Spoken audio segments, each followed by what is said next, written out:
I know you're excited about our guest because he is very important to you.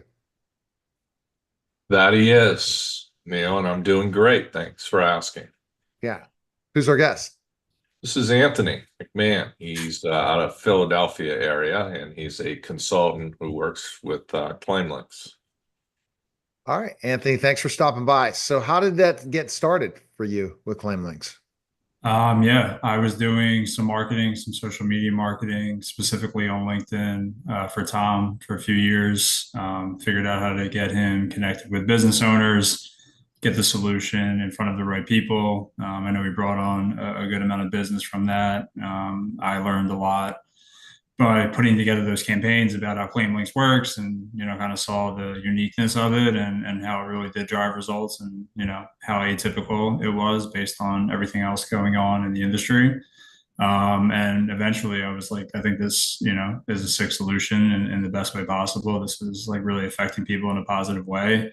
Um, I've always been pretty good, I think, at communicating with people and sharing good ideas and helping, persuade them and making good decisions. And eventually I just asked Tom, like, can I do this full time with you?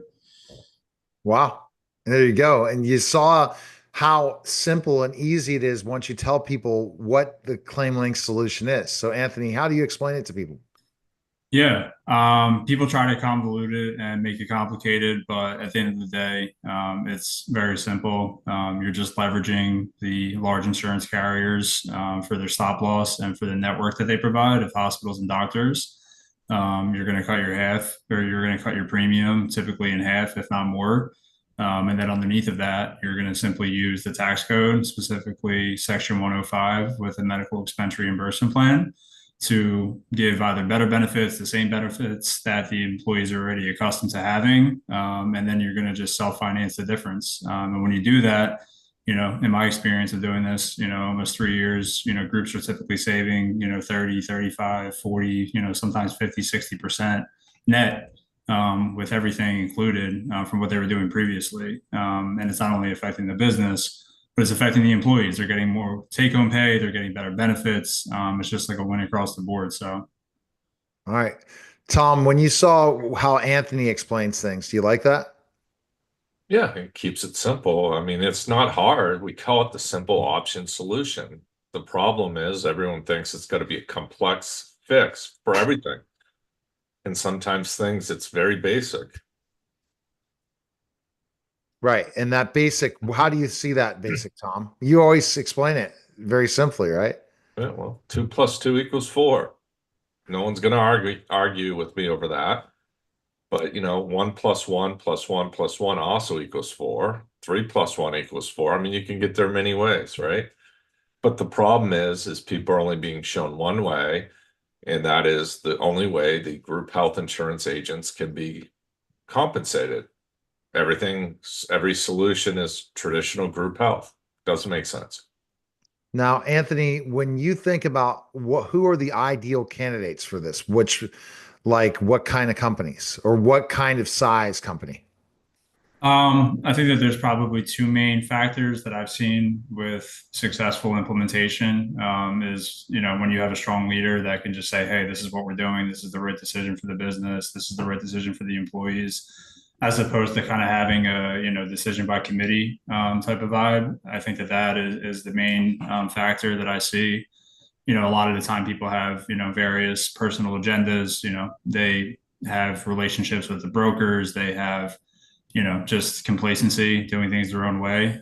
So I think having a strong leadership and strong ownership of, really understanding how this is going to benefit and then implementing it is what I've seen as like the number one factor from like a personnel perspective. And then from a size perspective, I mean, it, really works for anybody. We have, clients that have hundreds of employees. We have clients that have 3 employees, but I would say the sweet spot, the ones that are getting affected the most adversely cost wise are groups that have anywhere between 5 to 50 employees. Those are the ones that are really getting hammered by the insurance carriers and getting really bad rates and don't really have alternative options to turn to, and the brokers also don't really care about them because they're not making that much money on them.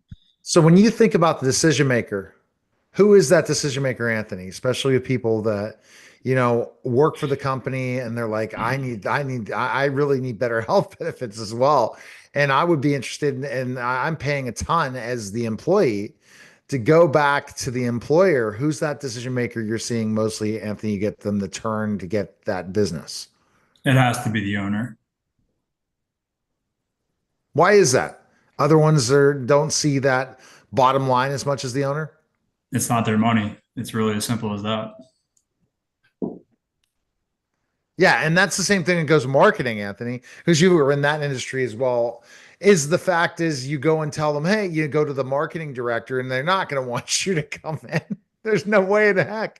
You Yeah. got to prove it to the owner. Well, this is what the value add is of me coming in for you. Well, this one's the easiest sell because you're going to save them money.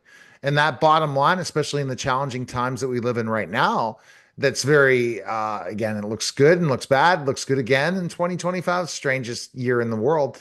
But really to say, hey, I could save you money and it's gonna and still make your employees happy. They're not gonna say, oh my gosh, this jerk just cut our benefits. That doesn't happen at all, right, Anthony? That's the other thing. People say, oh, there has to be a catch. Anthony, how do you answer that? There has to be a catch.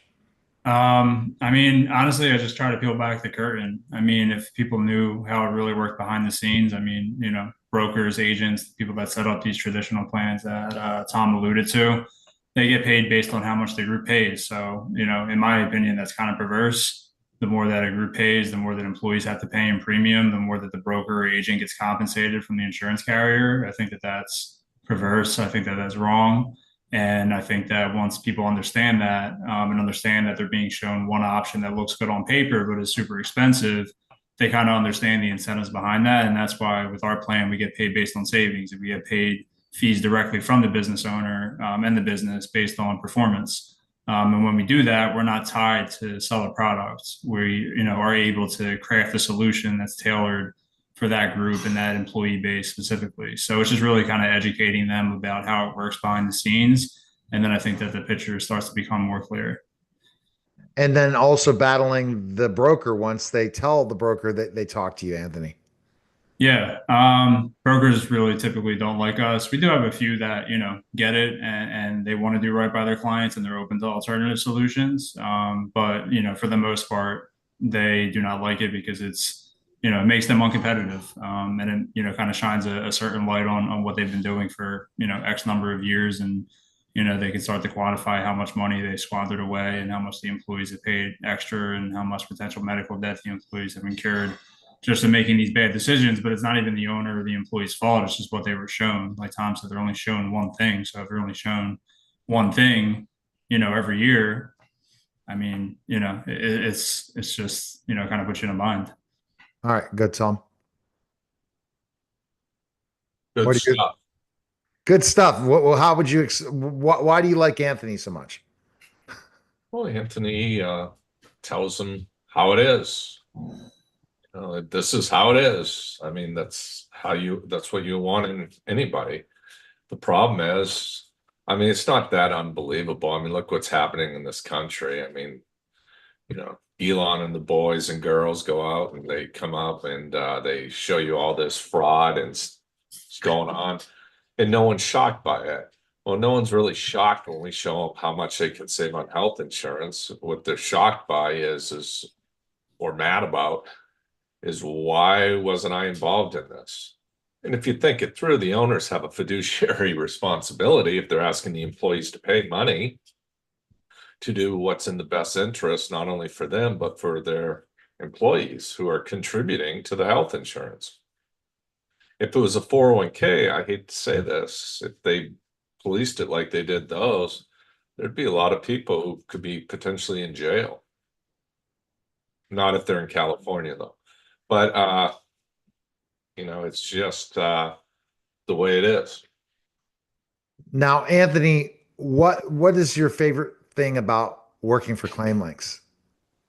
I personally, as somebody that's in sales, I like to be able to sell something that I know actually benefits people. I feel like a lot of people are in sales to make money. Obviously, I want to make money. Who doesn't? I want to grow a family, be successful. But I think that it's a lot easier, and you can be a lot more genuine and straight up with people, like Tom mentioned.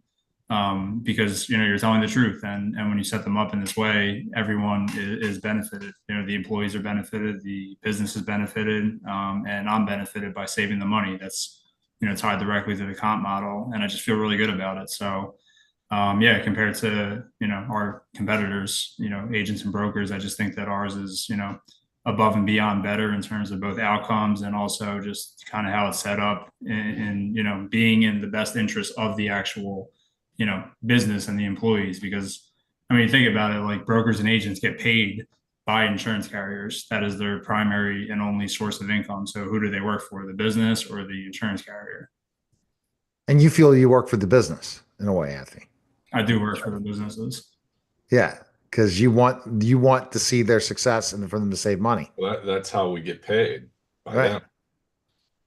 I Yeah. mean, these guys are, going out saying bad news, you got a 30% increase. Good news for me, I got a raise.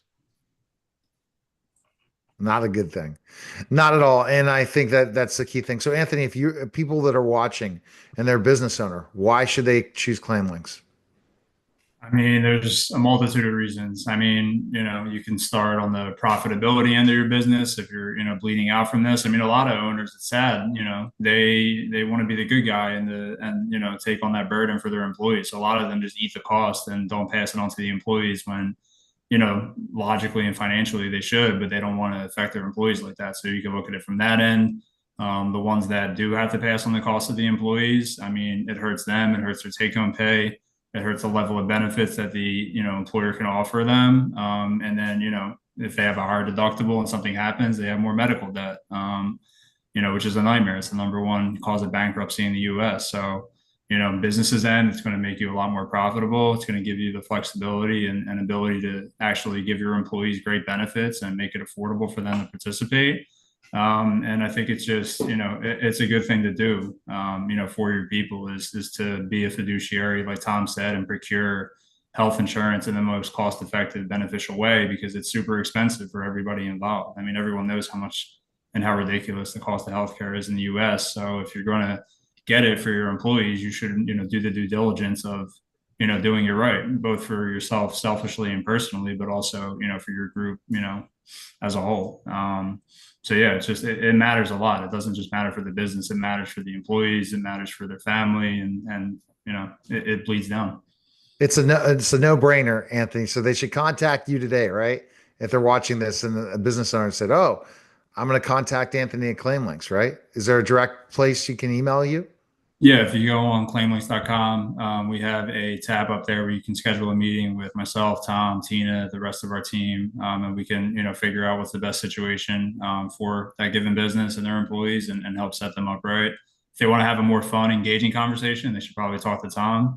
But I'm the more boring, straightforward guy, so it really depends what their vibe is. But either way, we can help them. All right. Appreciate it. Contact Tom today by going to claimlinks.com. Appreciate it, Anthony. Thank you, Tom. Thank you.